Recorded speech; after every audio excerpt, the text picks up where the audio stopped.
Boa noite, pessoal.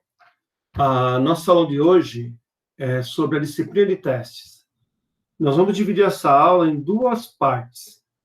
A primeira parte, nós vamos falar de conceitos fundamentais relacionados a teste. O que é o teste? Os conceitos importantes que nós temos que estudar para entender, numa segunda parte, o fluxo de trabalho da disciplina de testes. Ok? Então, primeira fase, primeira aula de hoje, conceitos fundamentais da disciplina do teste. Aula que vem, o processo de testes. Aí nós vamos conseguir entender o que está lá no processo, porque a gente já estudou os conceitos aqui. Tranquilo? Então, dando prosseguimento na aula, o que é testar, né? Então, a gente tem várias definições para teste, né? Uma das principais definições é de Myers, né?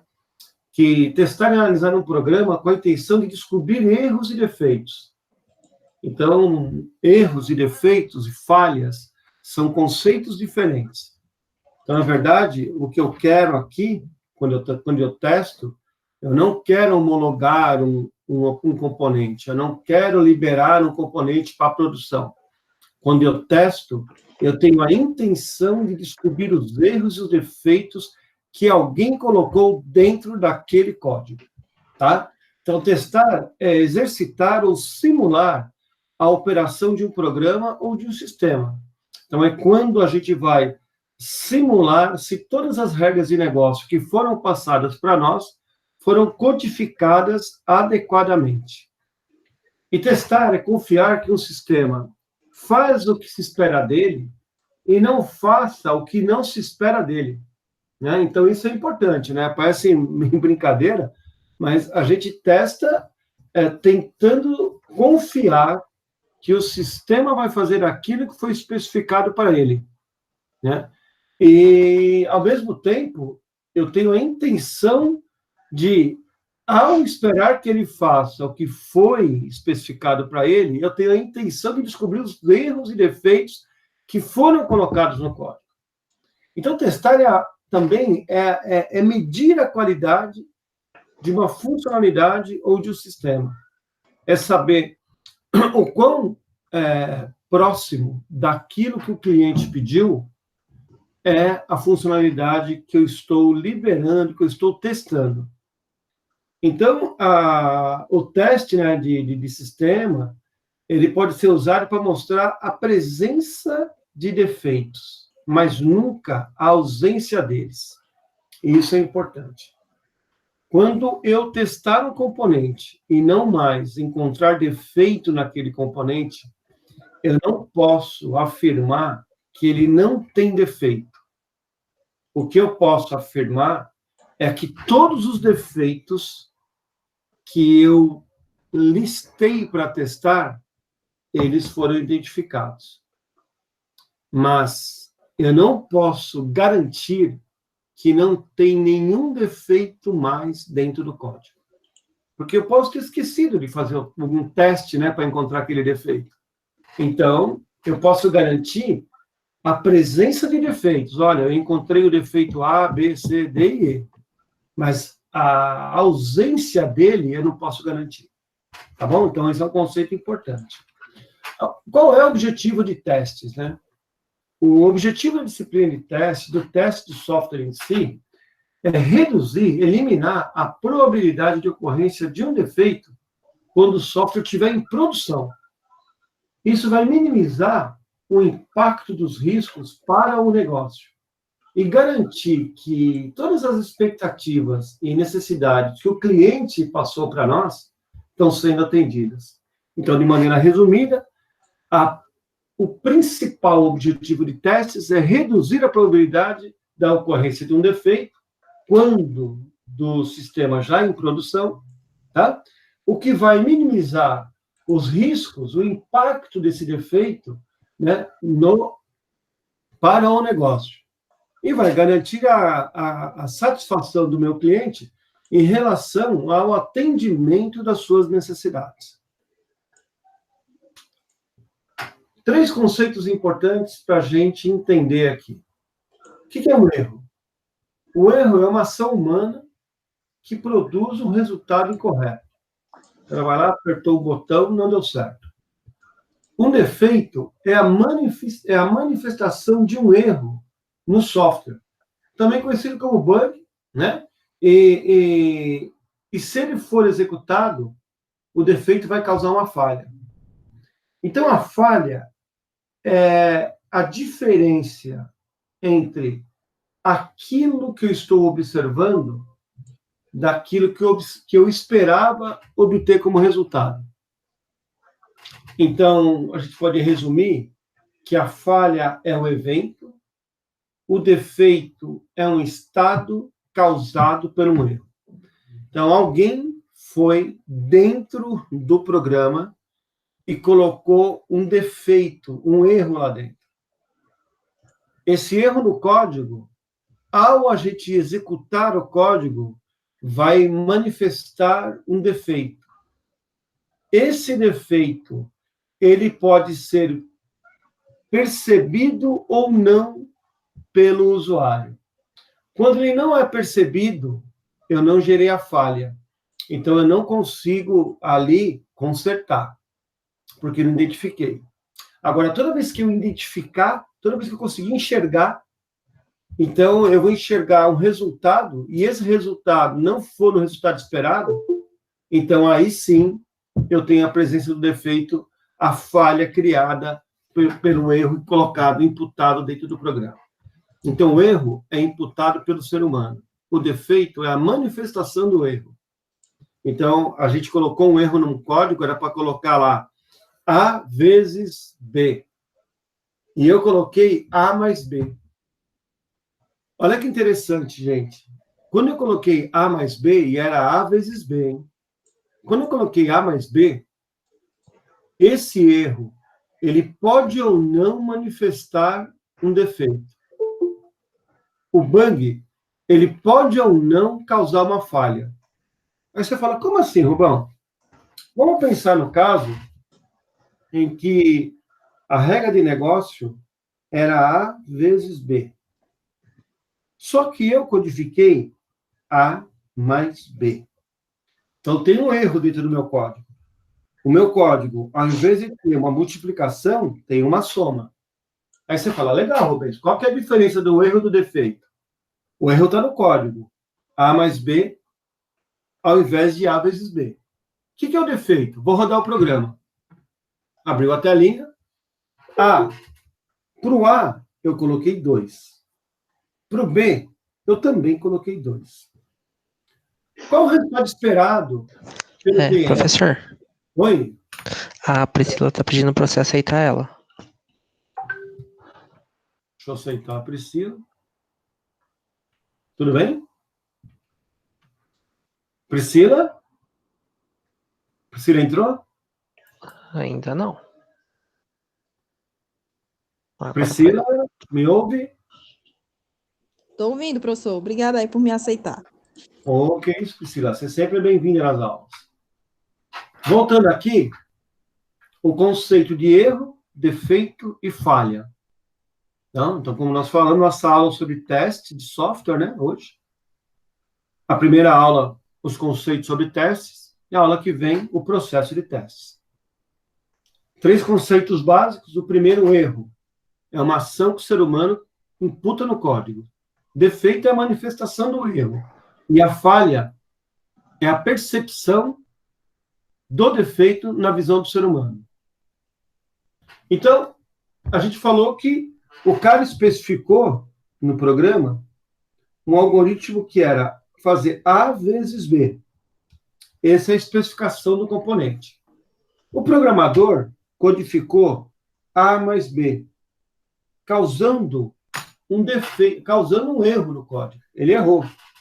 Ele colocou um erro no código. Ele substituiu, ele trocou a multiplicação pela adição. Bom, eu vou rodar. Abri a telinha, coloquei 2 para o elemento A, e para o B, eu informei 2 na telinha também, e dei ver o resultado. Qual é o resultado que ele vai me dar? Vai me dar 4, porque 2 mais 2 é 4. Qual é o resultado que ele esperava receber? 4. Porque 2 vezes 2 é 4. Então, nem sempre um defeito se manifesta na execução de um programa. O erro está lá, A mais B, ao invés de A vezes B, mas o defeito não conseguiu o defeito não conseguiu propagar uma falha na visão do ser humano. Por quê? O que ele observou, e aí está a falha, o que ele observou foi um resultado que ele tinha expectativa de receber. Então, nesses casos, a gente fala que o nosso caso de teste, o teste, ele não foi o suficiente para propagar a falha. Então, o defeito o erro está lá, o defeito não foi manifestado, dessa forma, a falha, ela não foi percebida. Bom, se eu tivesse colocado um outro número qualquer, né, 3 para A e 2 para B, eu já teria startado o defeito e eu já teria visualizado a falha. Porque o que ele queria receber era 3 vezes 2, era 6, e ele está recebendo 5. Então, a falha está na diferença entre aquilo que ele está recebendo, está observando, e aquilo que ele esperava receber. Então, 3 conceitos. Erro. Uma ação humana, né, colocada dentro de um código do programa. Defeito é a manifestação do erro. Nem sempre a manifestação do erro gera falha, porque a falha é a diferença entre o que eu estou vendo e aquilo que eu esperava receber. Tá? O erro também, ele pode nunca ser manifestado. Por exemplo, o erro está na virada do ano.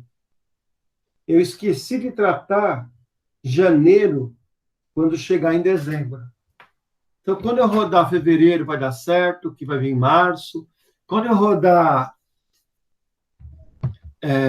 abril, eu somo M mais 1, vai dar certo, porque M mais 1 vai ser abril, estava em março, agora é abril, tá certo.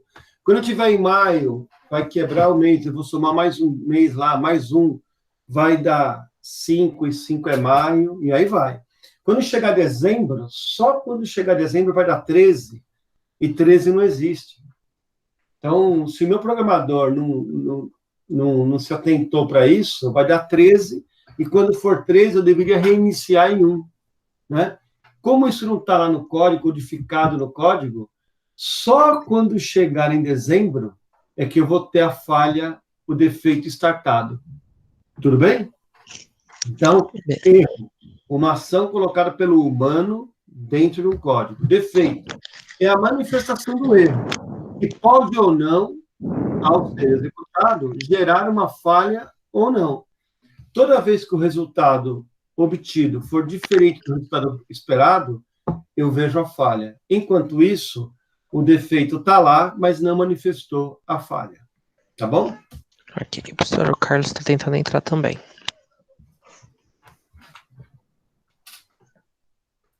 Carlos, para entrar. Carlos está entrando?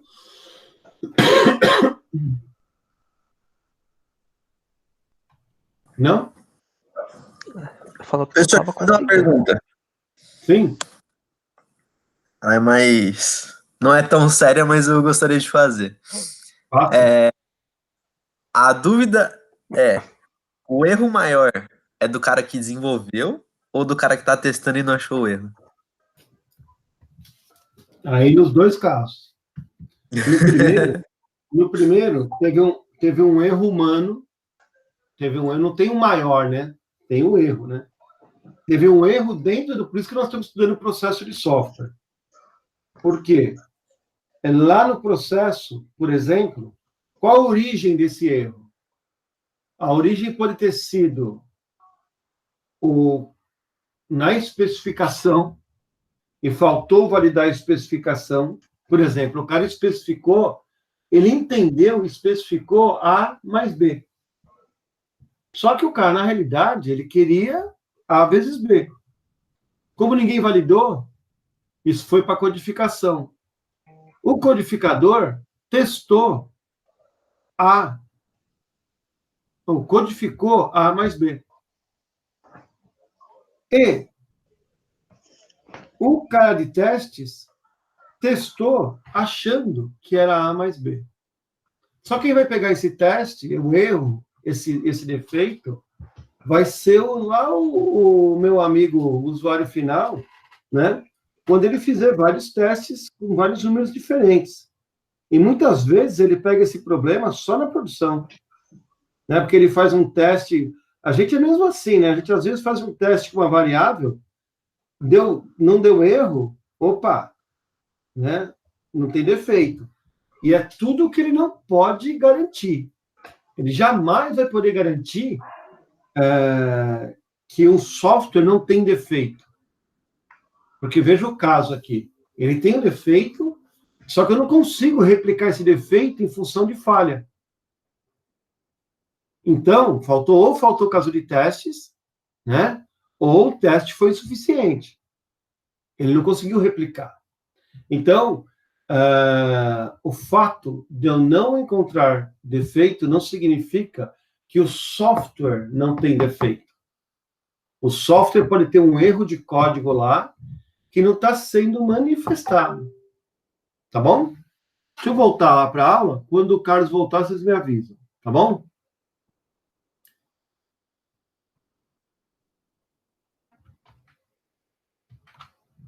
Bom, então uma pessoa comete um erro que cria um defeito dentro do software que pode causar uma falha na operação. Pode ou não causar uma falha na operação. Bacana? Para que a gente testa? Né? Todos os testes ele deve rastrear os requisitos. Então, quando a gente for testar, primeiro nós deveríamos escrever o teste. Escrevendo o teste, nós poderíamos identificar, para rastrear para cada teste, ou para cada requisito, um conjunto de testes. Aquela história, né? Eu vou receber produto. Aí tem as regras de negócio. Não pode receber produto com data de vencimento menor ou igual a 60 dias. Eu tenho que ter um teste para igual, eu tenho que ter um teste para maior, eu tenho que ter um teste para menor. E eu tenho que declarar o resultado que eu quero receber quando essas três opções acontecerem. Tá? O planejamento das atividades de teste ela deve começar logo no começo do projeto. Eu não tenho que começar a fazer o teste depois que acaba a codificação. Logo no começo, quando eu acabei de fazer os requisitos, eu já tenho que, em função dos requisitos levantados das regras de negócio, eu já tenho material para começar a escrever os testes. Então, os testes eles já começam, lá na elaboração da arquitetura, já começa a fazer o teste também. Tá? A gente tem também uma condição, né? Que 80% dos erros vão ser rastreados e encontrados em 20% do código. Isso é importantíssimo a gente saber. Tá? O teste ele tem que começar pequeno e terminar grande, né? Como assim? Os primeiros planejamentos, as primeiras execuções, elas focam no componente menor. No cara que calcula o CPF, no cara que valida se uma regra casado ou solteiro lá foi atendida, tudo bem? E ele termina com a integração de todos os módulos. Ele termina com o cara comprando, pagando e contabilizando e eu validando se todo esse processo ele foi testado, ele foi atendido. Então o teste ele começa small e termina large. Né? Porque ele começa olhando o componente, um método que eu criei, e ele termina homologando todo um processo. Ok? A gente não consegue fazer teste para todas as condições que podem existir dentro de um algoritmo. Então, a gente testa o que é importante para o negócio, as regras mais importantes para o negócio. Tudo bem? tem que quebrar alguns paradigmas, né? O teste, ele é executado pelo próprio desenvolvedor, e não é bom. O teste unitário tem que ser executado pelos desenvolvedores.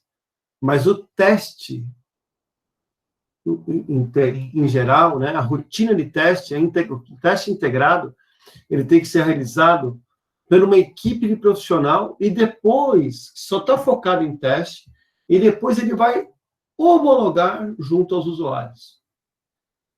Entenderam? Então, na verdade... Eu ainda... Oi. É a Priscila. Eu ainda acrescentaria um outro cenário sobre a dúvida que o Giovanni trouxe, que é... Eu já participei de uma equipe de teste, e às vezes cenários que a gente já tinha validado, o cliente solicitava uma alteração ou outra que impactava em uma coisa que a gente já tinha validado lá atrás.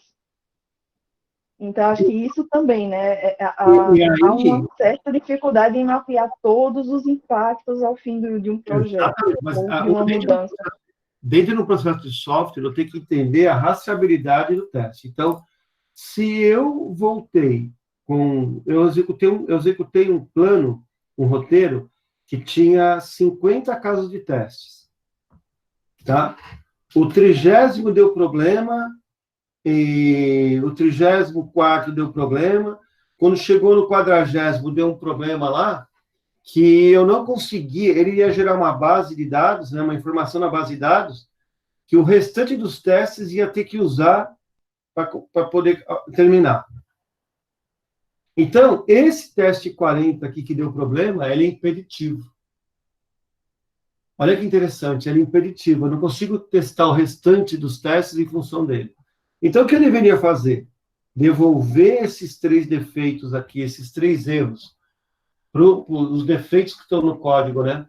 Para o meu programador arrumar. O meu programador deveria realizar todos os testes unitários novamente. Uma vez que ele validasse que o teste unitário está bacana, liberaria o roteiro de teste para ser executado todo novamente. Então, eu vou executar do teste 1 até o teste 50, tudo de novo. Sendo que do teste 41 ao 50, seria a primeira vez que eu rodo. Entendeu? Então, a bateria 1, eu consegui testar 40 casos de testes, achei 3 problemas, 3 erros, 3 defeitos. Defeito no caso de teste 30, no caso de teste 34 e no caso de teste 40, que foi impeditivo para os outros. Então, resultado da primeira bateria, 40 testes realizados, 3 defeitos e 10 testes sem execução. 10 cenários de testes sem execução. Esse seria o resultado da primeira bateria. O cara consertou, eu vou rodar a segunda bateria. Então, agora eu vou rodar tudo de novo. Entenderam? Então, esse é um processo que a gente vai estudar na próxima aula. Os conceitos, os paradigmas estão aqui para ser quebrados. Né? Um paradigma bom de quebrar é que o cronograma de teste é dado pelo gerente de projeto. Isso não é verdade, né, gente? O gerente de projeto ele deveria receber um cronograma apartado para testes, em que ele deveria cobrar a evolução do cronograma de testes. Por que deveria ser um cronograma apartado? Porque o cronograma de testes ele não pode estar vinculado ao cronograma de desenvolvimento do sistema. Ele tem que estar, mas não tem que estar lá. Por quê? Não tem que estar feito pelo gerente, né? Porque fica fácil para o gerente de projeto diminuir 1, 2 semanas de teste quando o código é atrasado.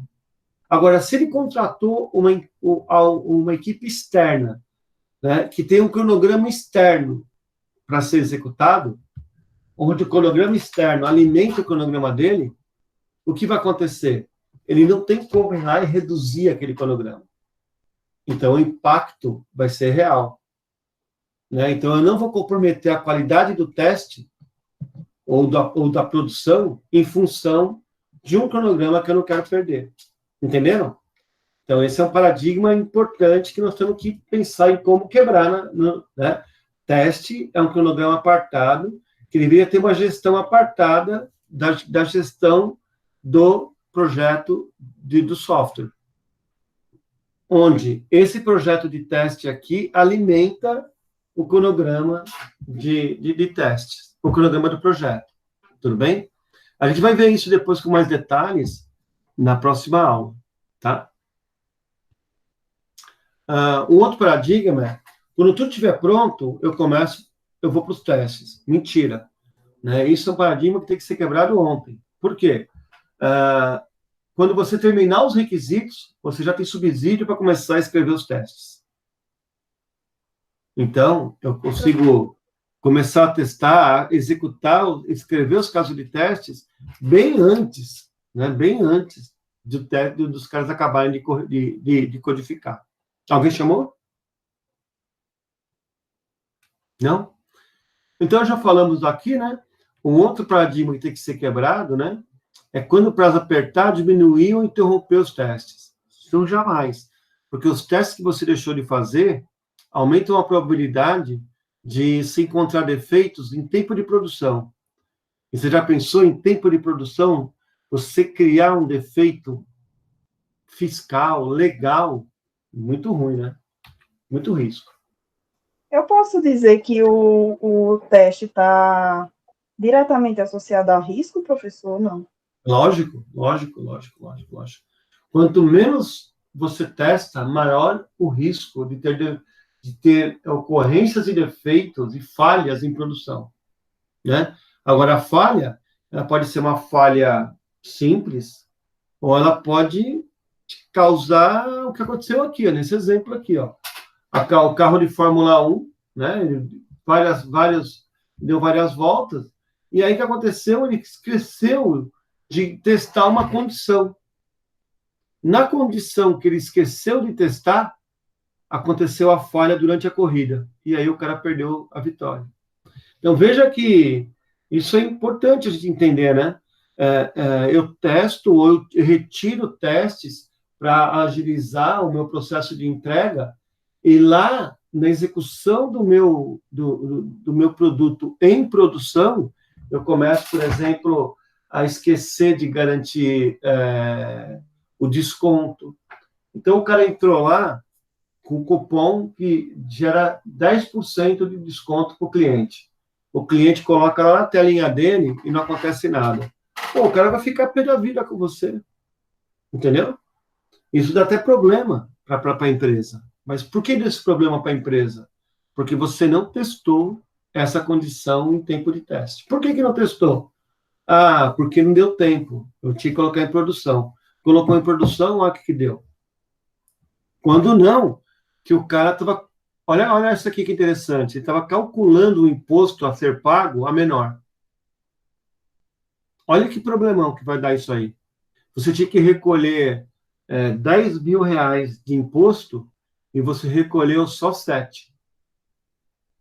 E esses 3 mil aí? Vai pagar com juros, multa, vai dar uma sindicância. Quando o fiscal baixar e ver, você vai pagar retroativo todo esse período. E é cumulativo, né? Porque se nesse mês era 7, era 10, você pagou 7, o mês que vem, e o outro mês, e o outro mês, e o outro mês, é aí que nascem, às vezes, aquela... Ou Itaú não. Oh, meu Deus, como é que chama? Centauro.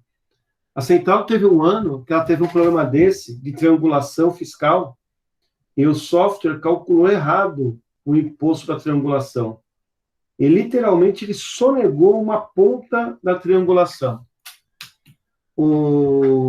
A Centauro, ela teve que fazer um aporte no banco que virou sócia deles, né, em quase R$1 bilhão. Entendeu? E aí não tem jeito, pessoal. Ou faz, ou faz.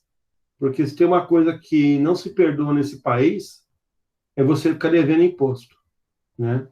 Então, os caras tiveram que recorrer, para não quebrar, tiveram que recorrer ao banco, ao Banco Pactual, que hoje é dono é o acionista principal da rede, porque à época, isso foi em 2013, 2012, se eu não me engano, né?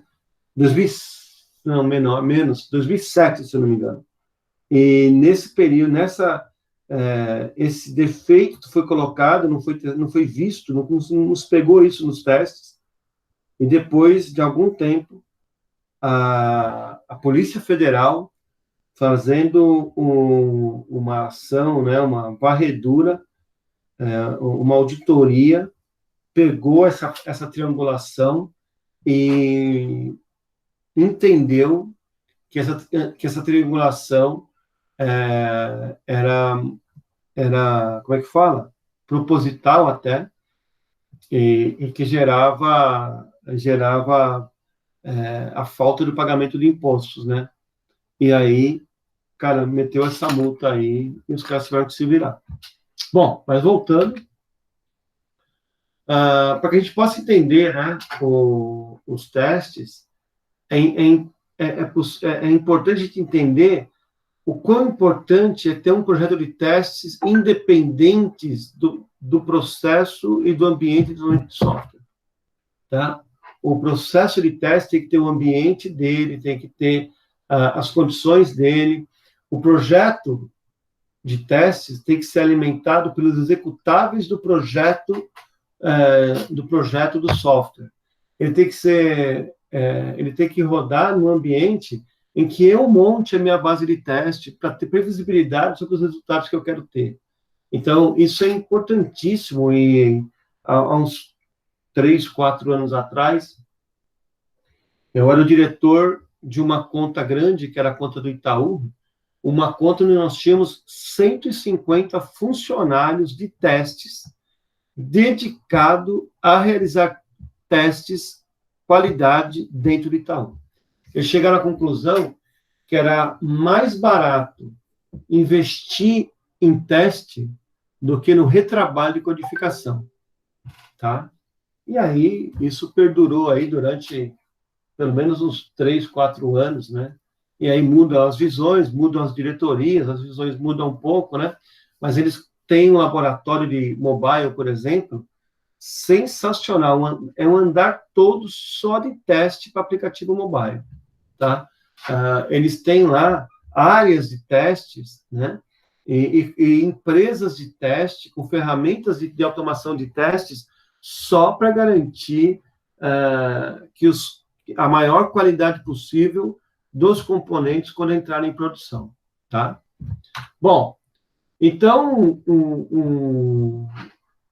esse objetivo que a gente está mostrando aqui, né, do teste, de possuir uma independência sobre a gestão de projetos, né, a fim de minimizar os riscos causados por defeitos que, porventura, não foram avaliados no momento do desenvolvimento do software. Tá? Então, tem que ter essa independência é muito salutar, tá bom? Por que os defeitos acontecem, né? Porque o software é escrito por humano, e os humanos são imperfeitos, né? E as pessoas cometem erros. Estão cansadas, interpretaram de maneira inadequada uma frase, e isso causou um defeito. O erro que a pessoa cometeu causou um defeito numa linha de código. Então, os softwares cada vez mais são desenvolvidos sob uma pressão de prazo imensa. É sempre o prazo do negócio, nunca o prazo real que se precisa ter para desenvolver o software. E se você trabalha num ambiente desse, você já viu que o ambiente de projetos de software é um ambiente extremamente hostil, onde nada é como deveria ser. Vocês concordam comigo, pessoal, com essa colocação?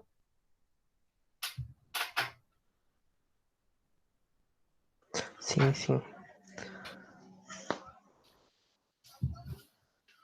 Vale a pena investir em teste? O teste ele reduz 70% do índice de retrabalho em pós-implantação. Ele reduz em 50% o tempo de homologação de uma nova versão do software. Ele aumenta em 90% o índice de falhas que eu vou detectar antes do software entrar em produção. Olha só, cara, 90%. Eu vou diminuir 95% da possibilidade do software abendar em produção. Abendar é falhar, né? De causar falha em produção. Olha só, 95% de falha em produção. Isso, pessoal, é o que mais dá problema para a gente.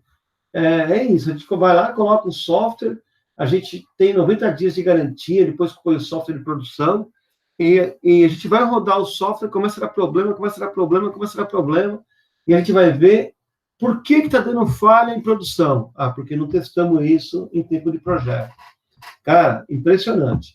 E um teste bem planejado, um teste feito por uma equipe especialista em testes, ele aumenta a abrangência dos testes de software.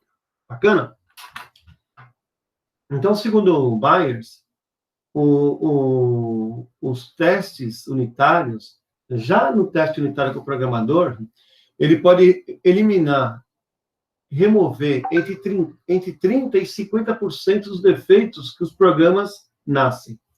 Então, todos os programas nascem com defeitos.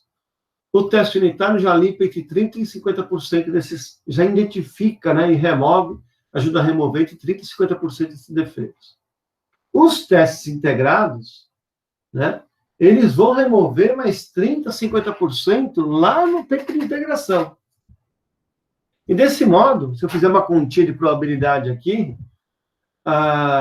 o programa vai ser colocado em produção ainda com uma possibilidade de 50% de achar defeito. Então, veja, e como assim, Rubens? Bom, esse caso que eu falei para vocês do 2 mais 2, né, igual a 4, e 2 vezes 2 igual a 4, é um exemplo.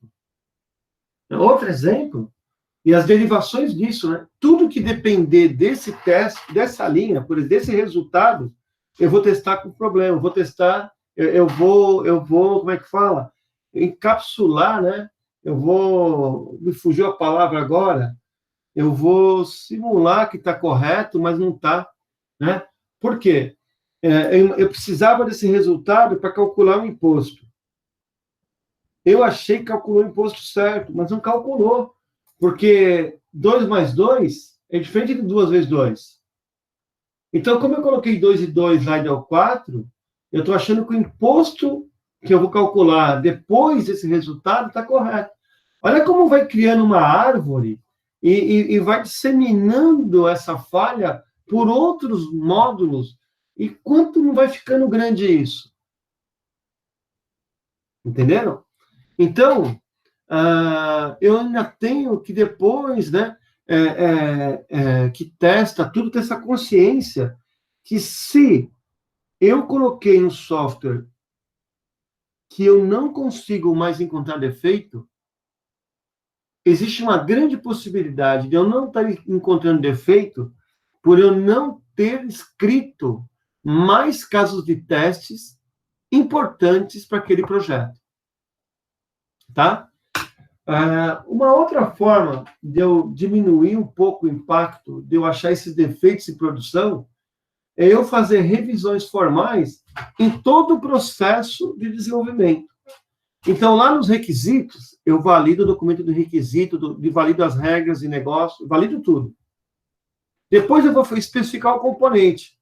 Eu vou validar se o componente especificado está aderente aos requisitos.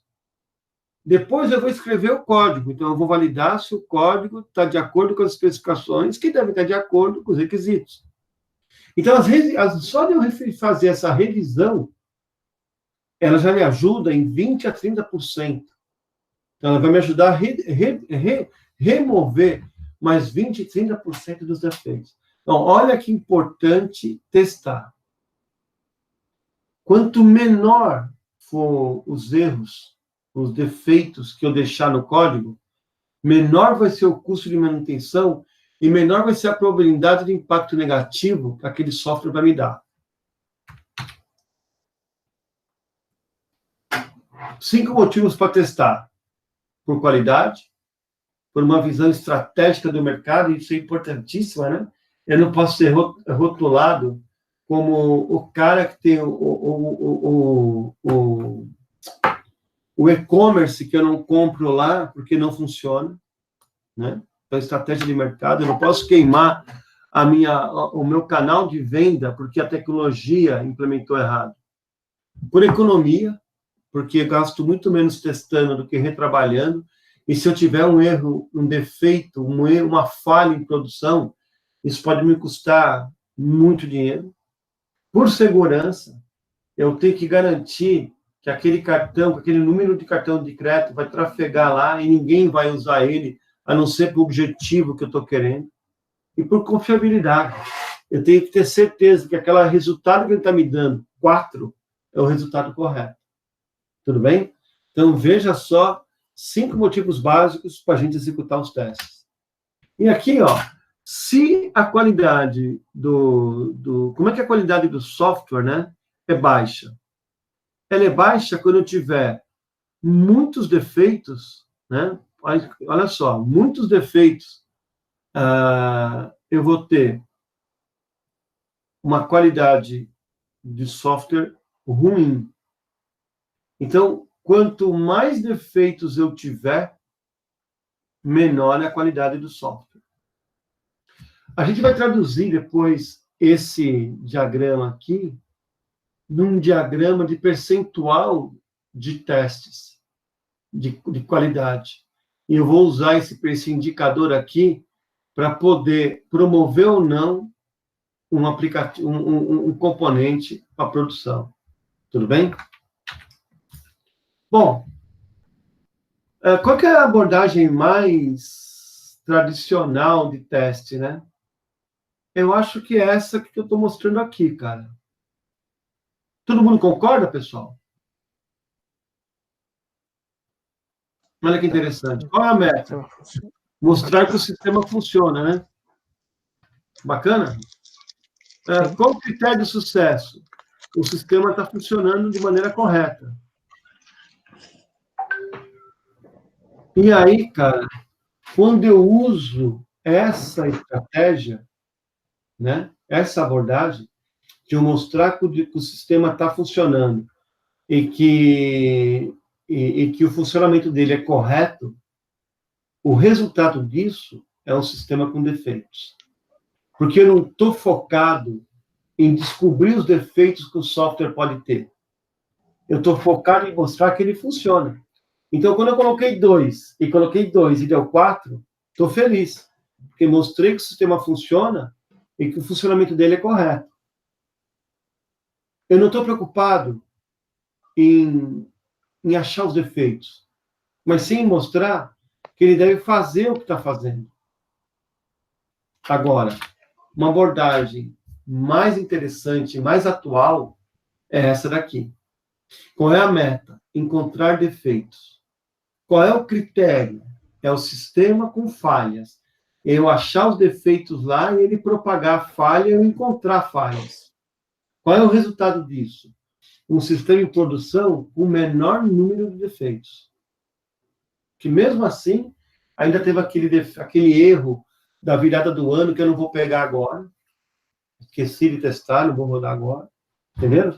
Então, eu tenho essa visão de testes, ela é muito mais inteligente do que essa daqui. Mostrar que o sistema funciona e que ele está funcionando de maneira correta é muito pior do que testar para encontrar defeito e encontrar as falhas do sistema. Então, parem de colocar o teste e olhar para o teste como algo que tem que mostrar que o sistema funciona. E começa a pensar em teste com uma disciplina que vai encontrar defeitos nos produtos que os senhores geraram ou que os senhores são responsáveis para homologar e colocá-los em produção. Tá bom? A gente pode classificar o teste em 2 técnicas muito distintas e muito bem claras. A primeira é teste de caixa branca, e agora, pessoal, eu vou ter um material muito rico que eu estou disponibilizando para vocês, mas se a gente for falar detalhes por detalhes de tudo que a gente está escrito lá, a gente precisaria de 6 meses só para falar de testes. Só. Se a gente fosse falar de automação de teste, mais 6 meses. Então, testes seria quase uma disciplina, cara, dentro da engenharia de software. Né? Tanto que é uma disciplina, né? Mas seria uma disciplina, assim, de vocês terem dentro de qualidade de software, uma prática muito grande de testes. Então, a gente vai falar o que é a caixa branca, o que é a caixa preta, vai comentar um pouco e vai deixar o material para vocês lerem, e a gente vai trabalhar depois no processo de testes, tá bom? Então, vamos lá. Então, esse conceito é importante. Caixa branca avalia o comportamento interno do componente. Eu avalio linha por linha do código-fonte. Tá bom? Então, é um teste de caixa branca, é um teste que eu vou olhar para o código e vou saber que eu vou testar agora, que está codificado lá, A mais B. E vou criar testes para A mais B. Porque eu sei que naquela linha lá eu quero testar A mais B. A linha de baixo, eu vou testar o resultado. A outra linha, ele pega esse resultado e vai calcular um percentual. Eu vou fazer caso de teste para essa linha. Então, eu testo linha por linha do código. Tudo bem? Teste de caixa branca. Linha por linha do código. Teste de caixa preta. Eu não testo a linha do código, eu não testo o código-fonte. Eu testo a percepção, o resultado gerado pela funcionalidade. Então, eles são conduzidos na interface do software. Eu entro com o valor na interface e a interface me gera o valor. O que aconteceu lá dentro, eu não quero saber. Eu quero saber se eu coloquei 2 aqui. Professor. Oi? Então, nesse caso, o de caixa preta seria testar se funciona, não seria procurar o erro.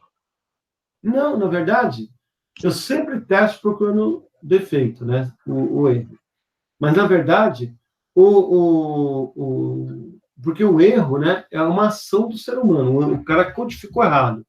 O defeito é o sinalzinho do mais lá no código. Então, na verdade, você não quer saber por que o cara errou, você estava cansado, né? Você quer saber o defeito. O defeito é o A mais B ao invés de A vezes B. Tudo bem? No caixa branca, você está lendo o código para fazer isso. Você testa cada linha de código. No caixa preta, você não quer olhar o código, né? Porque é moroso, né? O que você quer fazer? Você vai lá na telinha e coloca lá A e B. Você coloca 2 para A e 2 para B. Quanto que tinha que dar? Tinha que dar 4. Deu 4? Deu. Vou para o próximo teste. Entendeu? Só que no próximo teste, você podia fazer assim, colocar números diferentes para A e B. Ele colocou 3 e colocou 2. Opa, a falha apareceu. Por quê? Eu tinha, nessa interface, a expectativa de receber o número 6. Só que essa interface está me mostrando 5. Acabei de receber uma falha. O meu defeito, a falha, ela foi startada e ela foi apresentada para o usuário final. O usuário final acabou de receber lá um número que não é o número que ele gostaria de receber. Então, o teste de caixa preta é isso. Ele testa se o resultado que a interface está te dando, seja a interface um relatório, uma tela, um arquivo gerado, né? Uma integração. O que ele testa? Se o resultado esperado da funcionalidade é o resultado obtido. O teste de caixa branca, ele testa cada linha do software. Entendeu? Então, é lógico que a gente vai olhar que 95% de todos os testes comerciais que são realizados são testes de caixa preta. O usuário cria uma interface e, a partir da interface, eu entro com o dado e recebo o resultado. Tudo bem? Entenderam isso, pessoal? Então, é a técnica de teste amplamente utilizada. Quando é que a gente usa teste caixa branca? Alguém pode falar para mim? Chutar? Acho que faz mais sentido quando é alguma coisa um pouco menor, que você consegue ver cada linha que você está fazendo. Ou não, né? Olha só. O teste de caixa branca, ele tem que ser usado em sistemas críticos, que colocam a vida do ser humano em risco. Então, por exemplo, se eu vou testar a temperatura de uma caldeira, né? Eu tenho que testar linha por linha. Porque se eu testar a temperatura pela interface, quando eu colocar um número lá, ou quando eu colocar isso para rodar lá, pode não dar tempo de eu abortar o processo e a caldeira vai explodir. Entenderam? Quando eu testar o lançamento de um foguete, como aconteceu com a NASA, quando eu testar o lançamento de um satélite, de um foguete, eu tenho que saber que aquilo lá está testado, está correto. Eu não tenho o privilégio de saber que o defeito vai dar em tempo de produção. A interface. Percebe? Então, eu tenho casos em que eu tenho que testar a caixa branca, usar a técnica de caixa branca, mas a maioria dos casos eu vou testar a caixa preta. Tá bom? Tem alguma empresa que pratique testar das duas formas, professor, ou não? O custo é muito alto. O custo é alto.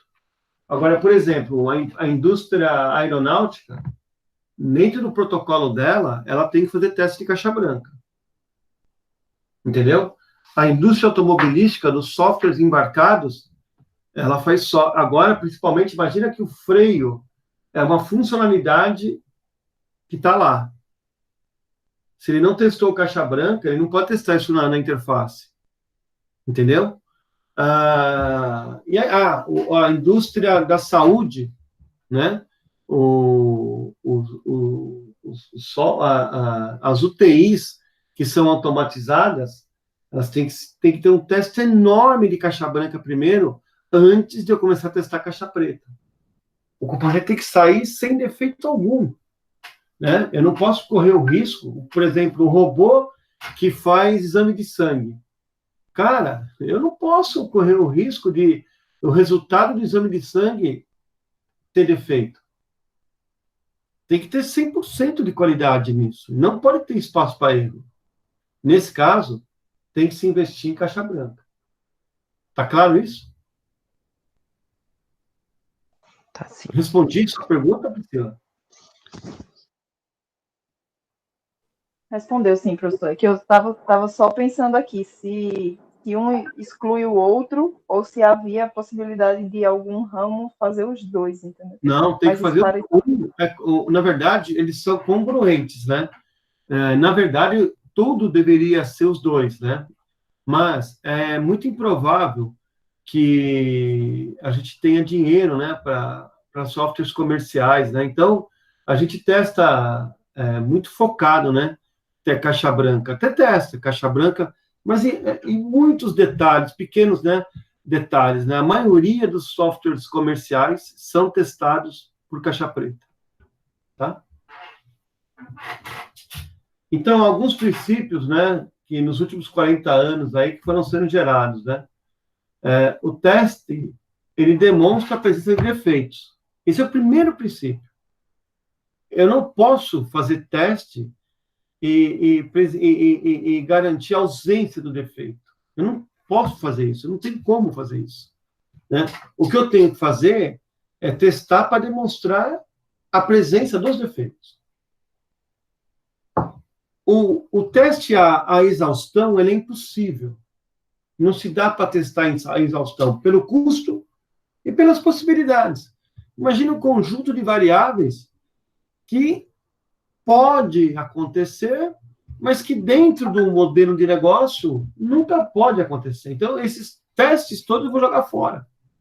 Então, eu tenho que testar um conjunto de testes, né, que faça sentido para o negócio. O teste antecipado, né? Isso é uma coisa sensacional. É começar o teste o quanto antes possível. não deixar para começar o teste depois que acabar o programa. Né? Ah, agora acabei, vamos testar? Vamos. Esse teste tem que ter começado antes, com alguém codificando o caso de teste, validando se o caso de teste está cobrindo os requisitos, as regras de negócio. Tá?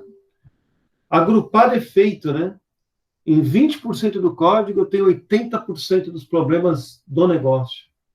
Então, se eu conseguir agrupar, eu vou ter uma taxa de aproveitamento, de reuso muito grande. Né? O teste não é um pesticida, né? Que a gente executa e vai tudo embora, né? Que não. O teste é algo gradual, tem que ser feito, e ele é uma coisa benéfica para o software. Não é ruim. Testar e achar defeito não é ruim, é muito bom, tá? Antigamente, e até hoje, em algumas empresas, né, o cara que testa é visto como o vilão da história, né? Por que você testa? Será que você está atrasando a minha entrega? Eu só não consigo entregar porque a Grazi, a Priscila, ela testa tanto que eu perdi o prazo. Não, você perdeu o prazo porque faltou qualidade dentro do seu componente, né? Você introduziu muito defeito no seu código, por isso que você atrasou. Não me adianta nada eu ir lá, fazer um teste meia boca, colocar o software no ar e o teste não deu problema lá e deu problema na produção. Pior, muito pior. Tá? O teste, ele depende de contexto, né? Então não é criar o caso de teste por caso de teste. Ah, mas eu posso ter 32 formas de terminar esse algoritmo. Porra, de verdade, o seu negócio só trabalha com 2. Então, cara, são essas 2 que você tem que testar. As outras 30 formas de encerrar o algoritmo nunca vão acontecer no negócio. Porque o negócio trabalha com 2. A ilusão da ausência de erros. Isso é ilusão, né? Porque eu tenho sempre que estar consciente que se eu estou liberando hoje um software que não apresenta defeitos, é porque eu não tive a competência de escrever mais casos que pudessem exercitar, ou por prazo, ou por escopo do negócio, né? Outras possibilidades de defeito. Tudo bem? Então, isso é importante a gente entender, né? Essa ilusão que o software em produção sem defeito não existe. O que existe é que, dentro do conjunto de testes que nós fizemos, eu vou colocar um software que foi testado por um conjunto de testes e naquele conjunto não apresentou defeitos. Então, aí que está o quão rico é você escrever os casos de teste. Porque se você escreve os casos de teste antes, você consegue já ter uma previsibilidade da qualidade que você vai atingir. Esses casos de teste que eu escrevi, esses 50 casos de teste que eu escrevi, eu poderia ter escrito 200, mas escrevi 50. Esses 50 cobre 100% do negócio? Cobre. Então, nós vamos colocar o software de produção com esses 50 casos de teste. Ok? No dia a dia, pode ser que um dia uma combinação de uma regra com outra regra, com uma outra regra, cause um defeito que aconteceu em 1/1000 das chances do negócio. E que era tão irrelevante que a gente não conseguiu enxergar isso na hora de escrever o teste. Entenderam? Então, é ilusão achar que programa colocado em produção não tem erro, não tem defeito. Ele tem sim. É que a gente não conseguiu encontrar ainda. Ou, para aquele negócio, a gente não conseguiu ainda, não era viável investir mais dinheiro para tentar achar 1% das possibilidades de defeito. A gente vai começar a falar agora de estratégias de teste. E estratégia de teste, cara, é um negócio muito, mas muito pesado e muito importante. Agora a gente vai começar a entender que eu posso testar de 200 formas diferentes, modo de falar, né? Mas a gente vai entender agora quais são as grandes estratégias de testes. e quais são os tipos de teste de cada estratégia de teste. Olha que coisa legal. Então, uma estratégia descreve uma abordagem de como eu vou validar, né, o teste, o componente. Ela deve contemplar níveis e fase de testes, os tipos de testes que vão ser realizados e as técnicas de testes que eu vou adotar para executar aquele teste. Então, olha que você já ouviu falar em técnica de teste, em tipo de teste, em fase de teste, em níveis de teste, estratégia de testes. Quando eu acho que até hoje, antes dessa aula, a grande maioria dos senhores deveria ter a visão, mesmo trabalhando em testes, eu acho que os senhores tinham uma grande ideia de que teste era teste. Eu faço uma atividade de teste, e se eu te perguntasse a diferença entre estratégia de teste, né? E um pouquinho antes aqui, ó, a gente viu aqui, olha só, técnicas, duas técnicas de teste, caixa branca e caixa preta. E agora a gente já ouviu falar além disso, a gente ouviu falar em estratégia de teste, em níveis de teste, em fase de teste, tipos de teste, técnica de teste. E aí vai. A estratégia deve responder algumas perguntas muito interessantes. 3 delas, ela tem que fechar esse cubo. Quando nós vamos testar? Quando? O que vamos testar? E como vamos testar? Quando, o que e como. Quando a gente elabora uma estratégia de testes, eu tenho que seguir alguns passos para que ela possa ser bem eficiente e bem eficaz. Se eu não criar uma estratégia inteligente, uma estratégia que realmente seja eficiente e eficaz, eu vou gastar dinheiro com teste, como tem muita gente que gasta. Eu, na Questo mesmo, às vezes, a gente, às vezes, testa errado, deixa de fazer algum teste estratégico, ou deixa de desenhar uma estratégia de testes, e, às vezes, quando o componente é um pouco mais complexo, ele dá problemas enormes para a gente lá na frente, né? E a gente tem retrabalho, custo, dinheiro investido, cliente não pagando a parcela, porque o software não está rodando. Olha as consequências para o cliente e para o fornecedor também. Então, alguns passos importantes é avaliar os requisitos do sistema. Se os requisitos estão todos lá, se as regras de negócio são aderentes, identificar e analisar quais os riscos que aqueles requisitos, aquelas regras de negócio, o não cumprimento delas, traz para o negócio. Porque o não cumprimento delas é o bug que vai dar. Então, se eu conseguir entender quais são os principais riscos que o não atendimento dos meus requisitos vai gerar, agora sim, eu vou investir bastante hora nesses requisitos, em bastante teste nesses requisitos, porque um defeito, um erro desse, uma falha dessa em produção, vai me custar muito dinheiro. Agora, se esse defeito aqui causar uma falha em produção, isso não causa impacto nenhum. O cliente deveria receber a mensagem, mas ele não recebeu a mensagem, mas o software funcionou. Entenderam? Bom, ele vai estabelecer tipos e técnica de testes que a gente vai realizar. Ele vai definir qual é a prioridade da execução dos testes. A sequência é a prioridade da execução dos testes. Ele vai também, um passo que eu tenho que entender também, é quais produtos vão ser inspecionados ou testados. Inspecionados, eu vou olhar a linha do código, inclusive. Uma inspeção é olhar se as regras estão aderentes, né? Se eu fiz uma inspeção dentro do código.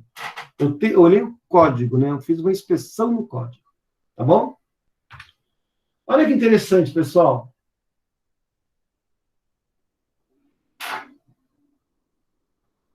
Os estágios, quando eu vou testar?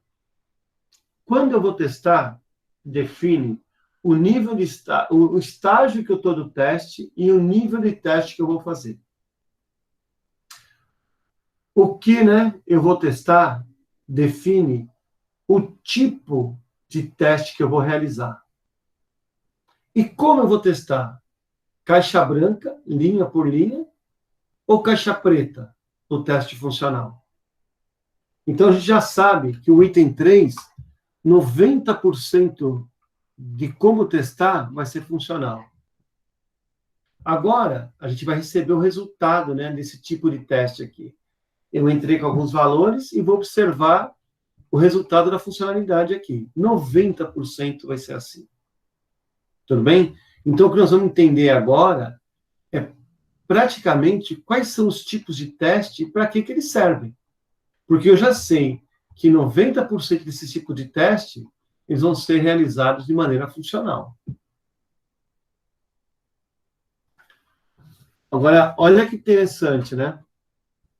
Os níveis de teste é o teste, lá no meu cronograma, é praticamente a fase de teste que eu estou. Se a gente pegar um processo de testes, a gente vai ver que a gente vai testar unitário. Aí nós vamos perguntar, o componente tem defeito? Tem. Então, tem defeito, formaliza o defeito e envia o defeito para o codificador fazer o ajuste. Aí, sobe lá para cima, o codificador realiza os ajustes, aí ele testa de novo. Tem defeito? Não. Realizei todos os testes que eu tinha previsto? Realizei. Posso liberar? O grau de confiabilidade está grande? Tá. Posso liberar ele para o teste integrado? Pode. Aí liberei, o meu analista de sistemas vai pegar o meu analista de testes vai pegar esse componente agora, que é o componente que valida o CNPJ, vai integrar com os componentes que criam a inclusão do cliente, tá? Vai integrar a inclusão com alteração, com exclusão, e vai fazer um teste de integração desse componente integrado com os outros componentes que usam ele também, ou que interagem com ele. O teste de integração deu problema? Deu. Se deu, ele vem aqui, formaliza e vai mandar fazer o ajuste. Ele manda fazer o ajuste, o programador vai lá, faz o ajuste. Faz o ajuste, qual é o próximo teste que ele vai fazer? Ele vai fazer de novo o teste de unidade. Ele vai fazer o teste unitário, então ele vai testar, vai garantir que não tem mais defeito. Não tem mais defeito? Não. Agora ele vai testar integrado. Então, quando testa, né? Quando o teste é a fase do teste, o que ele está... Qual é o objetivo, né? Integrar o sistema. A integração deu certo, eu vou testar o sistema como um todo. Agora eu, antes de chamar meu cliente, vou varrer o meu sistema todinho e vou testar a integração de todas as funcionalidades e o resultado do processo como um todo, fim a fim. Deu problema? Volto de novo, teste unitário, teste integrado e teste do sistema. Testei, estou com confiança? Estou. Chamo o meu cliente e o meu cliente vai fazer a homologação do sistema comigo. Qual é a grande percepção do cliente agora? Testar para garantir as funcionalidades dele, que ele pediu. Deu defeito? Volta para onde? Teste de unidade, teste de integração, teste de sistema e teste de aceitação. Ele aceitou, vai para a produção. O que é o teste de regressão? O teste de regressão, pessoal, é o que a Priscila estava me falando. Se você encontrar um defeito numa parte do processo e essa parte poder impactar em outras partes, com certeza eu vou fazer um teste de regressão, que é ir no menor, na origem, e testar até a última interface que usa o resultado daquele primeiro teste. Então, o teste de regressão é um teste onde eu mexo num pedacinho da aplicação e testo tudo de novo para garantir a integridade dos testes. Então, quando eu testo, são os níveis de teste, são as fases do desenvolvimento do software. Entenderam? Então, agora, como testa? Testa funcional ou testa estrutura? E de que forma que eu testo isso? É o tipo de teste. O que eu testo?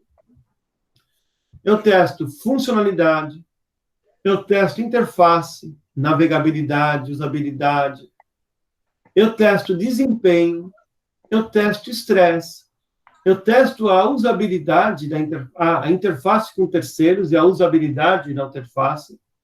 Então, quando eu falar interface, eu estou dizendo da interface que tem desse sistema com outros sistemas. Quando eu falar de usabilidade, é testando a interface gráfica. Se a usabilidade está ok, se está fácil de entender.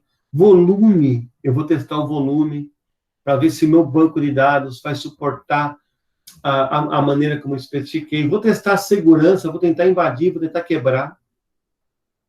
Esse é o tipo de teste que eu vou fazer. Agora, esse tipo pode ser executado de duas formas. De uma maneira funcional ou de uma maneira estruturada. De uma maneira estruturada, eu vou fazer teste de caminho, teste de comando, teste de ramo, teste de condição múltipla, que são algoritmos matemáticos em que eu vou testar o código aberto, linha por linha. Ou eu vou testar a funcionalidade. E por a funcionalidade, eu vou testar valores, limites, maior, menor, igual. Tudo bem? Eu vou testar, por exemplo, eu estou na interface, né? Eu tenho que validar se o produto eu posso aceitar no estoque ou não aquele produto. Eu vou fazer teste de valor. Eu tenho que testar esse cara por valor limite, né? De que jeito que eu vou colocar lá? Eu vou colocar um igual, um menor, um maior e um igual. Com esses 3 testes, eu garanti que ele vai receber corretamente o produto. Entenderam? Ou eu posso embutir esses limites dentro do caso de uso e testar pelo caso de uso. Tá? Então, eu escrevo o caso de teste e testo baseado no caso de uso, na funcionalidade. Isso entrou tal coisa, agora o sistema vai fazer tal coisa. Né? O cara informa com o valor, o sistema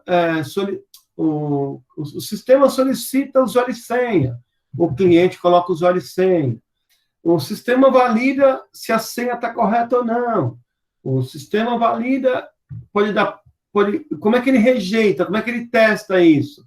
Então, eu posso testar pelo caso de uso, né? Pela funcionalidade do caso de uso. Tá bom?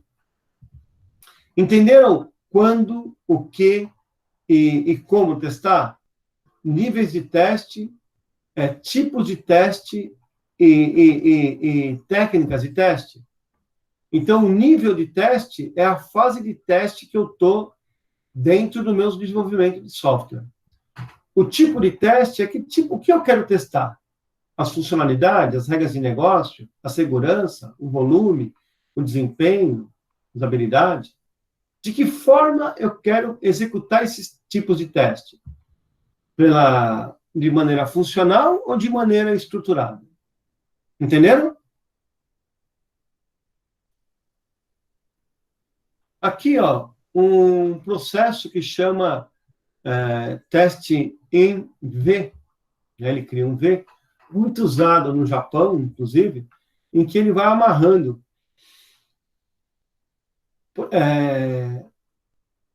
fases do desenvolvimento do software com tipos de teste que eu vou executando. Então, tipo, eu vou desenhar um componente, né? Eu vou codificar um componente, eu vou testar aquele componente. Eu testo ele contra a especificação do componente. Eu vou testar a integração. Eu vou pegar cada desenho de cada componente que gera o sistema e vou, em função dessa arquitetura aqui, eu vou fazer o teste de integração. Quero testar o sistema agora. Eu pego a especificação do sistema, o que o sistema tinha que fazer, né? E venho aqui e testo o sistema. E para aceitar a homologação, Eu vou lá no requisito, requisito por requisito, regra por negócio de regra por negócio, que o meu cliente passou para mim lá na funcionalidade, na disciplina de requisito, e vou validar se tudo aquilo está aderente aqui. Bacana? Então, teste unitário são testes feitos pelo programador, e o objetivo dele é testar uma unidade. Se ele tá programando o cara que calcula o CPF, o dígito do CPF, o teste unitário só para calcular o dígito do CPF. Se ele está calculando uma regra, maior, menor ou igual, ele vai testar só assim, maior, menor ou igual. Entenderam? Então, o teste unitário, ele testa o componente, o método que o meu desenvolvedor está desenvolvendo naquele momento. Tudo bem? Então, eles são tipicamente feitos pelos próprios desenvolvedores, para garantir que o código do software que ele está criando atende os requerimentos que foram passados para ele. Porque pode atender, mas pode ter errado o requerimento. Não sei quem me perguntou no começo da aula, de quem é a maior culpa. A maior culpa não se mede dessa forma, né? É aonde foi colocado o defeito. O cara codificou porque especificou errado porque o requisito estava errado, ou o requisito estava certo, a regra estava certa, a especificação foi errada, ou a regra estava certa, a especificação estava certa e o programador codificou errado. Aonde está? Qual é a origem do defeito? Né? Então, o teste unitário, ele serve para isso. Testar o componente isolado do restante das outras partes do sistema, tá vendo? É um teste unitário. Ele isola aquela parte do programa e testa só aquilo. Bacana?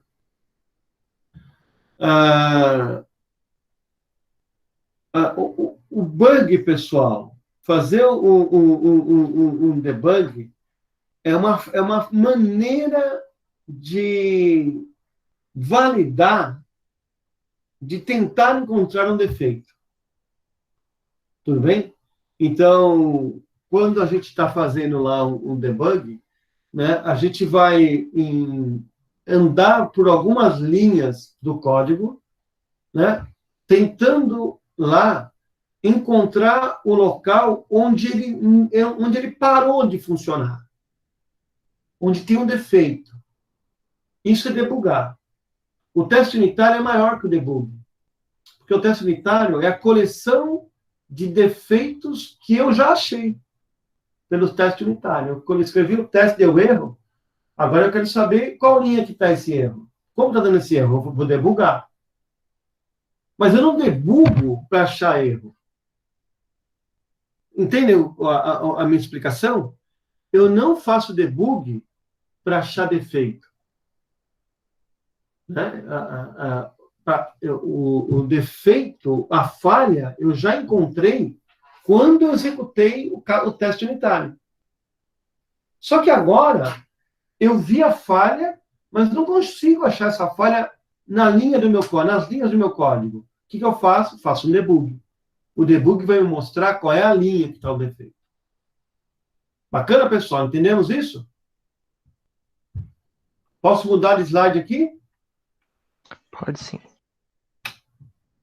O teste de integração é aquele teste que vai testar a integração daquele componente com outros componentes.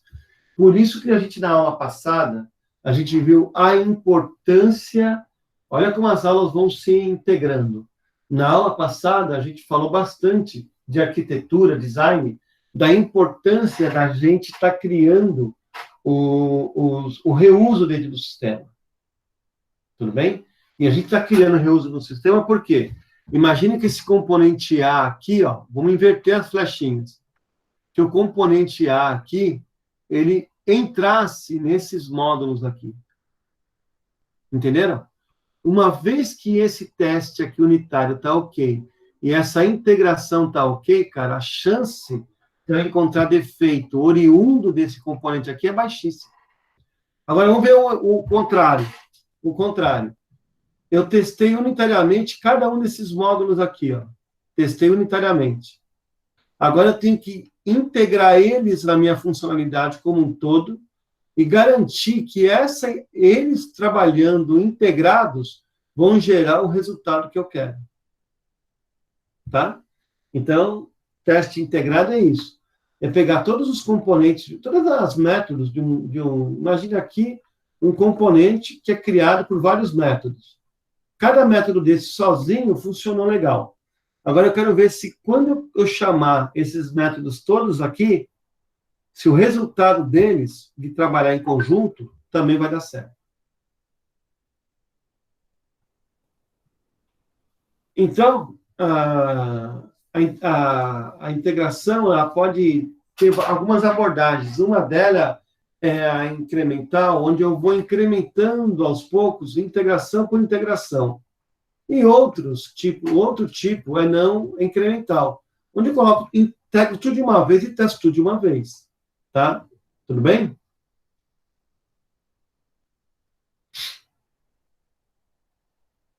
Aqui, o que mais? Dentro do teste de integração, ainda tenho duas formas de testar. Eu posso testar top-down. Então, olha que interessante. Eu testo da funcionalidade para a regra de negócio. Eu testo do módulo até chegar na raiz, né? Tudo bem? Então, esse tipo de teste aqui, a gente vai rodar ele, vai testar ele, né? Quando a gente tem, por exemplo, uma funcionalidade menu e tem uma funcionalidade cadastros, que tem a funcionalidade, aí vem lá, uma funcionalidade que pode usar, que nela eu vou ter que integrar, por exemplo, validar o CPF, cliente, validar, por exemplo, validar a documentação dele, o título eleitoral, sabe? Então, esses métodos que foram construídos separadamente, né? Eu vou testar um por um, mas de uma maneira diferente. Eu saio do todo até chegar no componente menor.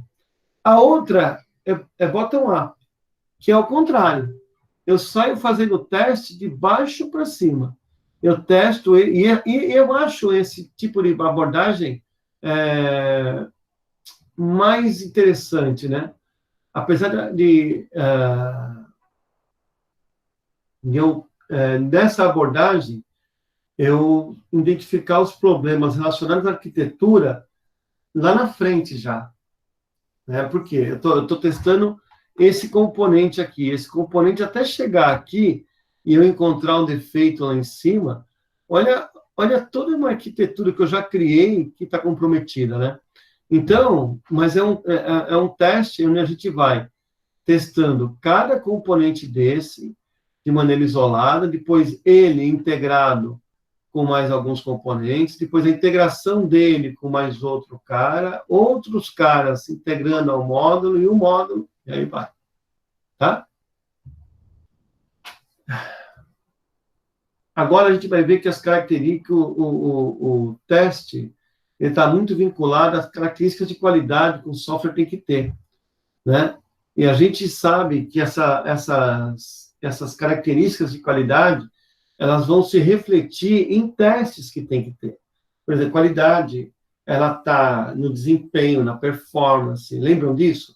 Na funcionalidade, que são o quê? Requisitos não funcionais, né? Então, se eu tenho lá uma funcionalidade, se eu tenho uma segurança, se eu tenho uma interface, se eu tenho um desempenho que eu preciso, suportabilidade, então são testes, né? Que eu tenho que garantir, né? Eu tenho que garantir que eles foram exercitados para que eu possa mostrar, ter evidências de mostrar para o meu cliente que essas qualidades também foram vistoriadas, tá? Não só as funcionalidades, as regras de negócio, mas essas características de qualidade também foram testadas, tá?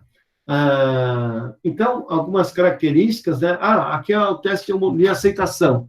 No teste de aceitação, que já é homologação, esse teste aqui, de quem é a responsabilidade dele? Do cliente. ele vai homologar. É o último nível de testes antes da gente colocar em produção. Bacana? Os tipos de testes, né, eles vão validar alguns atributos de qualidade, como as funcionalidades, que são as funções, as interfaces, que podem ser aqui interfaces gráficas do meu software, as características de tempo e resposta e segurança, a integridade do software, a habilidade desse software ser instalado e executado em diferentes plataformas, e a habilidade de lidar com várias requisições sendo feitas ao mesmo tempo. Esses caras aqui, esses atributos de qualidade aqui, são que vão gerar os tipos de testes que eu preciso executar para garantir esses atributos de qualidade aqui. Bacana? Bom, então a gente já sabe que esses atributos de qualidade, a gente chama de FERPs, né, que também são requisitos não funcionais, que são funcionalidade, usabilidade, confiabilidade, desempenho e suportabilidade. Então, esses caras aqui vão gerar o que eu chamo de tipos de teste para poder garantir essas qualidades aqui. Tá? Então, a norma ISO 9126, ela define essas 6 características da qualidade. Funcionalidade, a capacidade que o sistema tem de prover as funcionalidades dele de acordo com aquilo que foi especificado pelos clientes. A confiabilidade, manter o nível de desempenho, o nível de garantia do software e nas piores condições estabelecidas para a utilização dele. A usabilidade, a condição de ser facilmente entendido, aprendido, fácil de trabalhar com ele. A eficiência ele é compatível com o nível de desempenho requerido para o sistema, né? Eu tenho que rodar em 2 horas, e tem que rodar em 2 horas, ele está consumindo máquina de acordo, né, com essas necessidades, né? É fácil manter, quando tiver que esse software tiver que manter ele em produção, vai ser rápido manter ele, ou eu vou ter um estrago enorme, porque vai ser difícil de manter. Imagina eu lá, tendo que liberar caminhões e caminhões de cerveja no verão, Ambev lá, e eu estou com caminhões no Brasil todo travado, porque o sistema parou de emitir pedido, de emitir nota fiscal. Cara, olha o tamanho do estresse, cara. Milhares, né, de pedidos emitidos por hora, parados, comprometendo toda uma estrutura, né? Porque não está sendo fácil fazer a manutenção. Tá? E portabilidade, quão fácil ele é de ser transferido de um ambiente A para o ambiente B, por exemplo. Tá? Agora, olha que interessante. A característica que eu quero garantir, que tipo de teste que eu aplico? Para garantir as qualidades da funcionalidade, eu vou aplicar o teste funcional. E ele vai testar as funcionalidades do software. Se eu quero garantir a conectividade, eu vou testar a integração. Tipo de teste, tipo de integração, né? Teste de integração. E eu vou testar a ligação de um componente desse sistema com outros sistemas. Segurança, eu vou testar segurança. Então, eu vou testar todos os procedimentos de segurança que envolvem o negócio. Se eu quero testar todas as funcionalidades, as características juntas, eu vou fazer o teste de regressão. Eu vou testar tudo de uma vez só para garantir que tudo está funcionando. E a recuperabilidade, né? O como esse software ele consegue se recuperar fácil de um desastre, eu vou testar todos os procedimentos de recuperação que eu escrevi para o software, inclusive reiniciar ele de um ponto de partida. Tudo bem? Imagina que eu estou emitindo o boleto do IPTU. Eu tenho 1 milhão de boletos para emitir. Quando chegou em 900 mil, ele deu pau. Travou a máquina, parou tudo. E agora?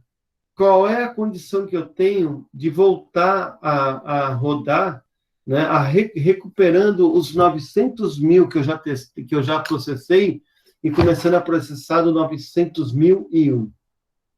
Faz coisa simples. Tem um monte de software que não vai fazer isso. O teste de função, ele vai detectar, validar as funcionalidades do sistema. né, de acordo principalmente com aquilo que está escrito no caso de uso. Bacana? O teste de segurança, ele vai garantir que todos os procedimentos de segurança que foram especificados foram implementados, foram validados, foram testados. O teste de volume é volumetria, cara. E aqui eu vou ter que ver qual o volume máximo de dados que eu consigo colocar para cada campo, para cada tela, para garantir de verdade o volume, né? Se está aderente ou se o volume está aderente à máquina que eu estou especificando para rodar aquele software, por exemplo. A usabilidade, ele vai enfatizar no fator humano, que é a interação, na estética, na consistência da interface junto ao usuário, se tem ajuda online, textual, né? Se tem assistentes e agentes que ajudam o usuário na interface, se a documentação do usuário está perfeita, se tem material de treinamento, é isso que eu vou validar aqui. No teste de integridade, né, eu quero ver a robustez do objeto, se ele está resistente a falhas, né? Se existe uma compatibilidade técnica em relação à linguagem, à utilização dos recursos. É um teste implementado e executado por vários objetivos de teste, né? Como testar a unidade, as unidades integradas, elas vão testar a integridade do sistema, a confiabilidade desse sistema. A gente testa a integridade para garantir a confiabilidade do sistema, né, gente? A confiabilidade também a gente usa o teste de estrutura, onde a gente vai olhar, né, cada um dos componentes, né, e a sua relação com a arquitetura, como está sendo, como foi desenhado, como foi integrado cada componente da arquitetura. Então, por exemplo, isso é muito fácil de a gente perceber quando a gente clica num link e esse link está quebrado, por exemplo. Tá? Então, todos os links têm que estar conectados. Cada conexão de link tem que te levar para o link que você gostaria realmente que fosse o link, que é o link que você quer que esteja lá, né? Que não esteja nenhum conteúdo órfão, né? Um conteúdo que está lá, mas ninguém chama ele, não tem um pai para ele. Então, isso é importantíssimo e esse teste de estrutura garante isso. Mas como assim, né? Eu estou dando um exemplo de site, que é um cara bem comum, mas pode ser um sistema que você desenvolveu um relatório que não está no menu, por exemplo. Olha aí um exemplo de teste de estrutura. Teste de estresse é aquele teste em que a gente vai garantir, cara, que em situações extremas o software vai se comportar adequadamente. Então, eu vou colocar 1 milhão de nego para gerar o relatório simultaneamente, ou fazer aquela consulta ao mesmo tempo, para ter certeza que toda a infraestrutura de hardware que eu criei, seja ele físico, disco, armazenagem, links, tubo, para garantir tráfego de dados, se tudo isso, cara, está adequado, está sendo suficiente para a realidade do software em produção. Tudo bem? Aí eu tenho o teste de desempenho, onde eu vou comparar se o desempenho, né, se o objetivo do teste ter, assim, dado uma certa carga de trabalho, com algumas referências conhecidas, né, tempo de processamento de itens por segundo, tal. Se eu tenho esse tempo, quando eu estressar, eu vou avaliar se o resultado obtido é o resultado que eu tinha, né? Que era o resultado parâmetro que eu tenho, né? Teste de contenção, né? A gente ter certeza que o que eu quero fazer aqui, né? Que os meus registros, que as minhas memórias de dados, né? Elas estão escopadas dentro de um limite em que vários caras, por exemplo, eu tenho que testar o impacto, a loteria acumulou. Como que eu consigo testar, como eu consigo validar se 1 milhão de nego entrar ao mesmo tempo, se o software vai ou não garantir a execução dele. Tudo bem? Outra coisa esse não foi tão um bom exemplo, mas fazer o teste de contenção é assim. Lembra quando eu falei para vocês? Era A vezes B, eu coloquei A mais B. Coloquei 2 e 2 dá 4. O quanto que eu consigo testar e garantir que aquilo não vai se propagar para outros ramos que eu não estou testando agora? Ou se der um problema aqui, como que eu vou garantir que só aquele ator, que só aquele caso de teste lá vai sofrer um impacto? Olha que interessante. Quando eu estou com um roteiro de teste para testar, eu sei que o teste 40 influenciou do 40 ao 50. Mas quando eu não tenho esse caso de teste para testar, eu vou começar a achar que os defeitos que estão dando no 41 para frente, porque a gente não conhece essas integrações todas, a relação desses testes com o restante do software, eu vou começar a achar que o componente está errado.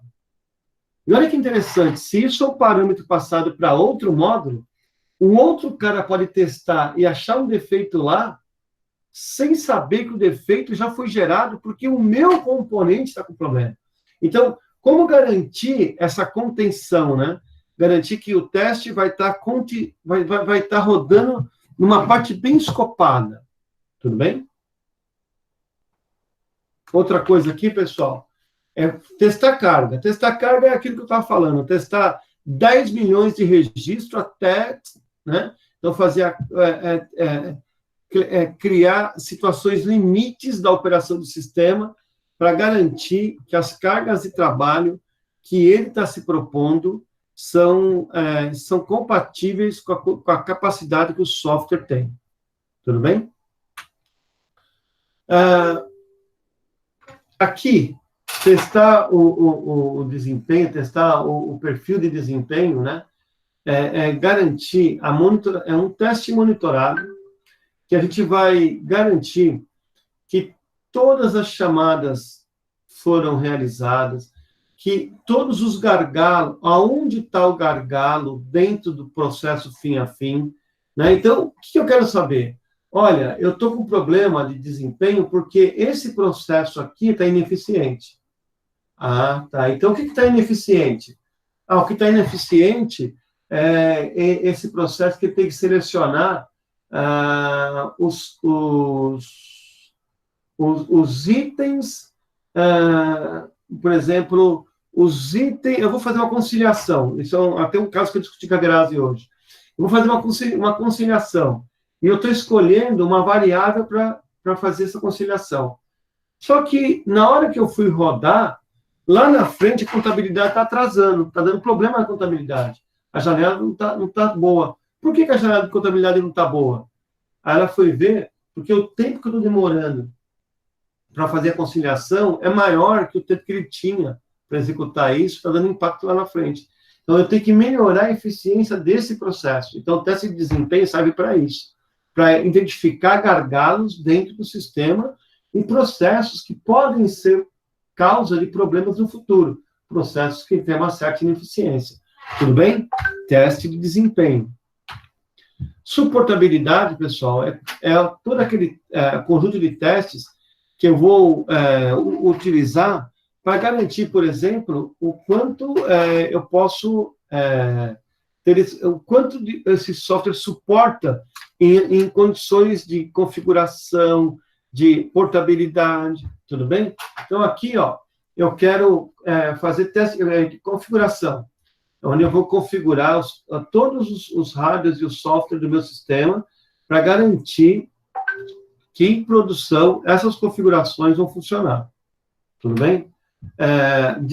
Instalação, eu quero garantir que, antes de eu implantar, por exemplo, você fala, o que é implantar, Rubens? Implantar, por exemplo, eu baixar da web, fazer um download e ele instalar para mim. Se eu não testar isso aí, eu corro o risco de o software estar rodando, mas o sujeito pagar, clicar para fazer download e não instala. Né? Por quê? Porque eu não fiz os testes de instalação. Bacana? E aqui outras coisas, né? Por exemplo, durante a implantação, a instalação, se der espaço insuficiente, se der um problema de interrupção de energia, como que essa instalação se comporta? Entenderam? Então, importantíssimo testar isso para ter esses parâmetros, para a gente garantir que o software lá, em tempo de implantação, vai estar ok. Tá? As técnicas de teste de software que a gente viu, né? Caixa branca ou estrutural, né? Que é aquela que a gente viu que mede o caminho lógico, linha a linha do código-fonte. Bacana? Aqui, dentro do caixa branca, a gente pode fazer teste usando ferramentas de teste, né? Testando a linha de código. Então, eu vou colocar lá. Alguém já trabalhou com JUnit, ou conhece JUnit, né? JUnit é uma forma de automatizar teste, colocando o teste na linha de código, né? Não testando a funcionalidade, mas colocando testes na linha de programação. Tudo bem? Ainda em teste de caixa branca, né? A gente vai falar aqui, por exemplo, se outras condições que ele pode testar, né, olhando a estrutura do componente, né? Ele pode, em função da estrutura e como foi desenhada a arquitetura, ele pode melhorar a performance, por exemplo. Como isso? Por exemplo, quando ele vai ter, dentro do seu sistema, você esqueceu de colocar índice nas tabelas. E agora você está observando a necessidade de colocar índice nas tabelas. Quando você colocou esses índices na tabela, o seu desempenho, que era demorar 1 minuto e meio para receber o resultado da consulta, baixou para 1 milésimo de segundos, quase que instantâneo. Tudo bem? O que mais? Então, aqui, ó, ele está dizendo, justificando o seguinte, que o teste de caixa branca é recomendado principalmente quando o programador testa a unidade e a integração. Não tem muito sentido ele testar depois disso, né? Por quê? Porque ele vai testar a linha de código. Então, se ele vai testar a linha de código, ou ele está testando uma unidade, ou ele está testando a integração da unidade com o todo. Então, é aí que eu rodo o teste de caixa branca. Eu não vou rodar o teste de caixa branca para testar a integração do sistema, ou para validar com o usuário final. Lá é caixa preta.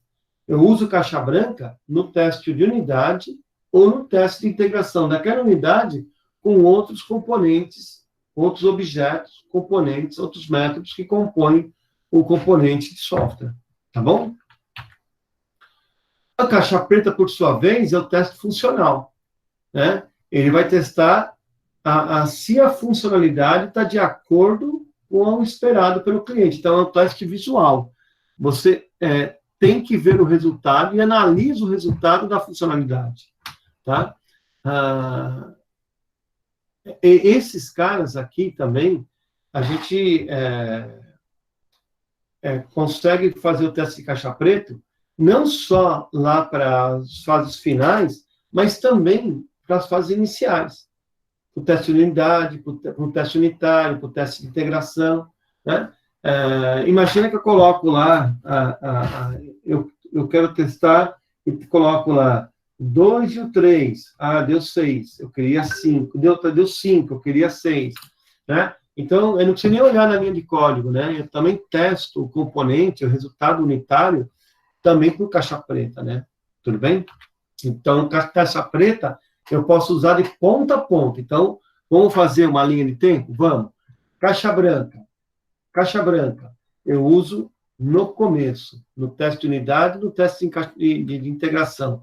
Caixa preta, teste funcional. Eu testo ele em qualquer um dos momentos que eu estou testando o software. Tudo bem? Qualquer uma das fases. Né? Então, o teste de caixa preta é aplicável a todas as fases de teste, da fase de teste de unidade até a homologação com o meu cliente. Tá bom? O que é mais importante que a gente tem para falar aqui? Tem algumas técnicas, né, que são particionamento de equivalência ou classe de equivalência, né, que são técnicas para que eu consiga falar assim, olha, se eu testei esse conjunto de variáveis, esse conjunto de variáveis também serve para esses outros aqui, porque eles são equivalentes, né? Então, essa técnica de particionamento, de equivalência, a gente não vai abordar no nosso curso, porque já é alguma coisa mais profunda, né? De profundidade maior, tá bom? Mas só coloquei aqui para vocês saberem que existe, né, técnicas para a gente particionar e não ter que olhar para toda a funcionalidade, mas somente uma parte dela, tá? A gente testa mesmo, pessoal, olhando para o caso de uso, cara. De verdade, o mercado ele vai testar olhando para o caso de uso. Então, se eu tenho lá 20 cenários para o caso de uso, eu vou pegar aqueles 20 cenários e vou testar eles a condição por limite, né? A condição verdadeira, a condição falsa, a condição extremamente igual, né? Então, maior, menor, igual, verdadeiro ou falso, o range de 0 a 1. Então, eu vou de 0 a 1, dentro de 0 a 1, fora de 0 a 1, exatamente em 0 a 1. Então, olha que interessante, cara. O teste mais comum que a gente vai usar é o teste de caixa preta, porque quase tudo que a gente vai testar usando a gente vai usando essa técnica de funcionalidade, né, caixa preta. Dessa forma, cara, a gente encerra a aula de hoje. Foram aí quase 2 horas de aula hoje, né? A aula bem extensa, mas com bastante conceitos, né? E todos esses conceitos estão aí na aula, que eu vou disponibilizar para vocês no material, tá? E também nessa videoaula, extensa, mas necessária. E na próxima aula, pessoal, nós vamos trabalhar o processo de teste. O que é um processo de teste? Agora que já sabe o conceito, né? Nós vamos trabalhar agora a aplicação desses conceitos no dia a dia. Então, nós vamos trabalhar um processo de testes, né? E para que a gente saiba quais são os artefatos que nós criamos, o que a gente tem que registrar, como registra, né? Então, a gente vai trabalhar uma coisa bem legal, que é a gente criar quase uma metodologia de testes, né? Que a gente possa implantar em qualquer projeto de testes aí. Tudo bem, pessoal? Dúvidas? Gostaram? Alguma dúvida? Alguma colocação? Acho que não, ficou bem explicadinho. Então, pessoal, dessa forma, eu vou agradecendo a vocês que ficaram comigo até agora, tá? Muito obrigado pela participação na aula aí. E um dia meio atípico, né? Porque é uma emenda de feriado, acho que as pessoas esqueceram de entrar, né? Hoje na aula. Mas tá aí a aula gravada. Muito obrigado pela participação e até a próxima aula, pessoal. Falou, professor.